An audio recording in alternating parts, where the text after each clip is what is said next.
Zara second vaccination day. ஐயா ஒண்ணா போலாம் காலையிலே நானும் அப்பாவும் அவளை வண்டியில தூக்கி போட்டு கிளம்பிட்டோம். அப்புறம் இதான் அவளோட ஃபர்ஸ்ட் பைக் ரைடும் கூட.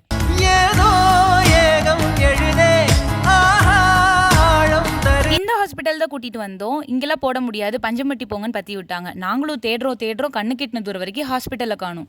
ஒண்ணுமே தெரியலையே. இப்படியே போயிட்டு இருந்தா சரிப்பட்டு வராது, யாரையாவது நிப்பாட்டி வழி கேட்கலான்னு. அப்ப கால்நடை மருத்துவமனை எங்க இருக்குன்னு கேட்டாங்க. முழிக்கிற மொழியிலே கண்டுபிடிச்சிட்டேன். அப்ப மாட்டாஸ்பத்திரின்னு கேளுங்கன்னு சொன்ன உடனே நேரா போய் கலக்காம திரும்புங்கன்னாங்க. ஒரு வழியா ஹாஸ்பிட்டலே கண்டுபிடிச்சு வந்துட்டோம். ஆனா ஜாலியா சுத்திட்டு இருக்கா. அவ்வளோ நேரம் ஜாலியா சுத்திட்டு இருந்த ஜாரா டாக்டர் இன்ஜெக்ஷனை எடுத்த உடனே அவளோட மூஞ்சியே சரியில்லை. ரொம்ப பாவமா மூஞ்சி வச்சுட்டு இருந்தேன்.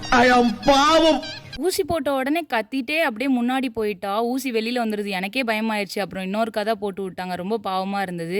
வீட்டுக்கு வந்ததுல இருந்து தூங்குறா தூங்கிக்கிட்டே இருக்கிறா. நாசா விஞ்ஞானி நைட் ஃபுல்லா ரிசர்ச் பண்ணிட்டு யாரா தூங்கிட்டு இருக்காரு. இந்த வீடியோ பார்க்குற நீங்க டாக் லவரா இருந்தா கண்டிப்பா ரெட் ஹார்ட் கமெண்ட் பண்ணுங்க. Okay bye, stay tune for the next video.